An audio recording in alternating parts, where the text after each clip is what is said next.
The courtyard of the Ang Chum Pagoda, a Buddhist monastery in Cambodia, was home to a juvenile monkey named Rozy.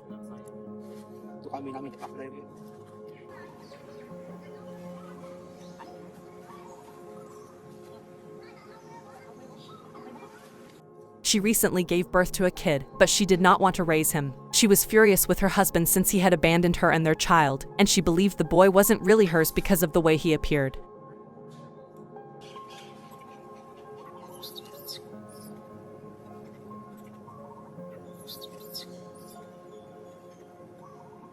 In contrast to Rozy's dark fur and chubby bulk, he had a pale face and a skinny build. Rozy perceived him as a curse, a constant reminder of her anguish and betrayal.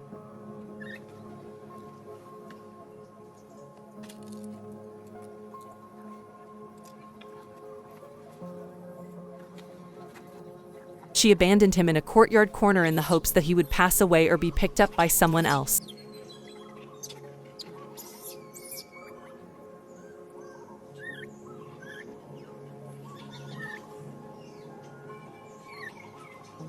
She didn't give him food, hug him, or shield him from the monkeys who frequently mistreated him.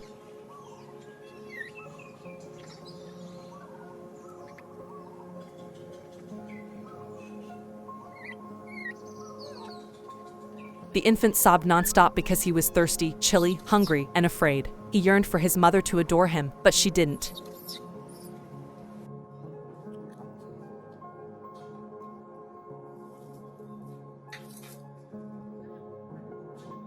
He couldn't figure out why she detested him so much. His only desire was to be with her.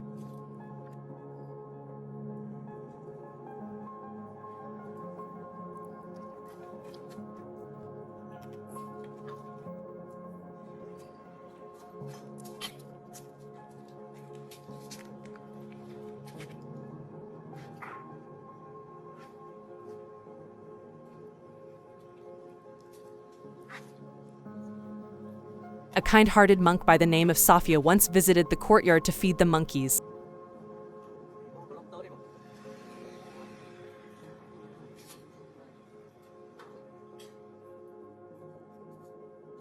The infant, who was feeble and filthy, was resting on the ground. He made the decision to accompany him to his temple chamber out of compassion for him.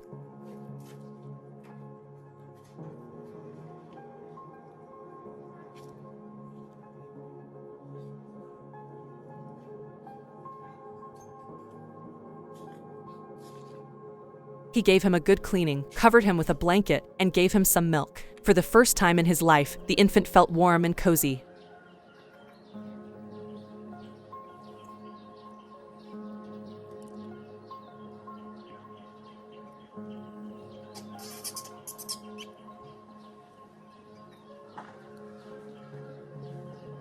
He was grateful and confident as he glanced at Safia. Chenda is a Khmer name that Safia gave him. It means beloved in English.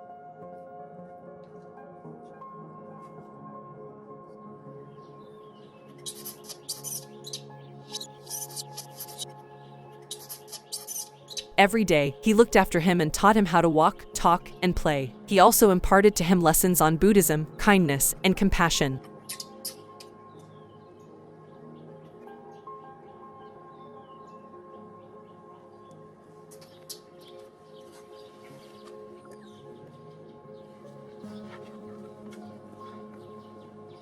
Growing up, Chenda became a kind and intelligent monkey who adored Safia like his father.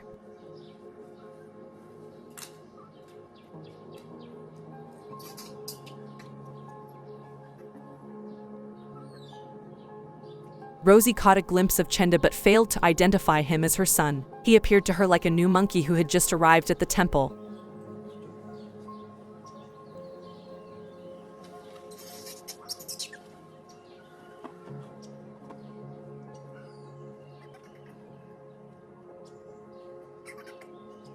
She was envious of his relationship and pleasure with Safia. She questioned what made him so unique and why he attracted so much attention.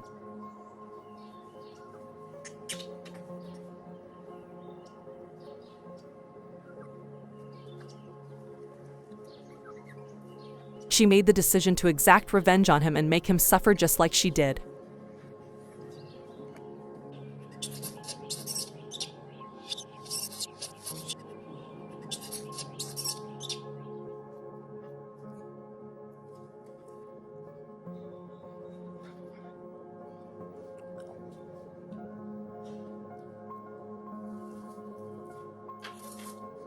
She awaited a chance when Chenda was alone in the courtyard and Safia had gone. She made a phony grin as she walked up to him and appeared to be pleasant.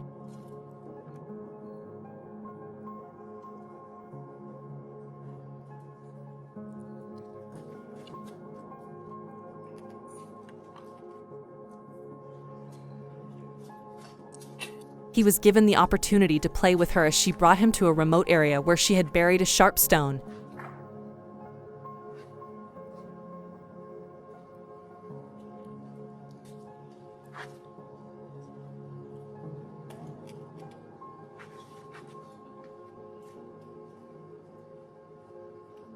She intended to use the stone to murder him, after which she would flee. Chenda foolishly pursued her, believing that she was a kind monkey who wished to become his buddy.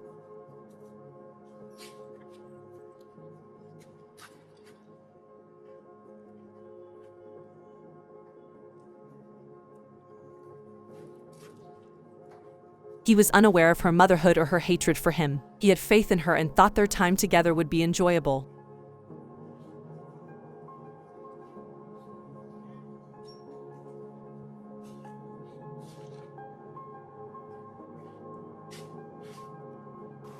Rozy seized the stone as they arrived at the location and lifted it above her head. Chenda was going to be struck by her when for the first time, she could fully see his face. She let out a startled cry and threw the stone.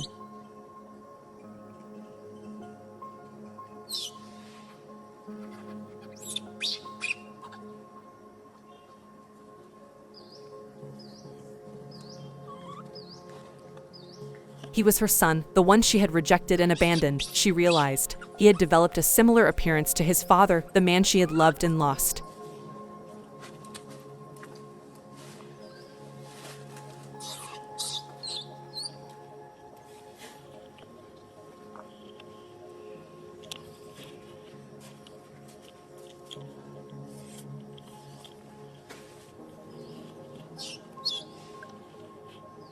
Rozy is left feeling bewildered and sad after experiencing rejection from his own mother. He automatically looks to his mother for solace, warmth, and sustenance as a baby, but is only met with hostility and rejection.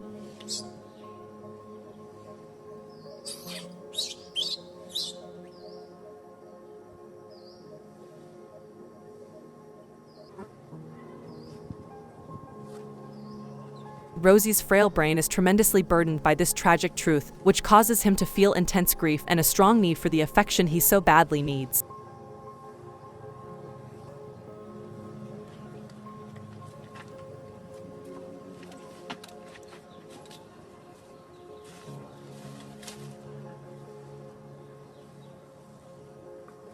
We watch Rozy engage with other monkeys in the courtyard of the Angchum Pagoda, where he seeks comfort and company.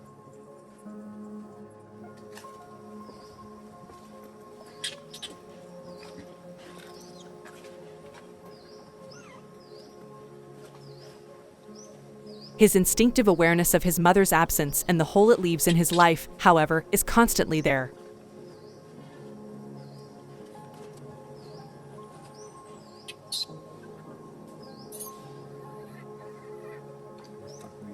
Rozy longs for the tender care, delicate grooming, and watchful eye that a mother should offer.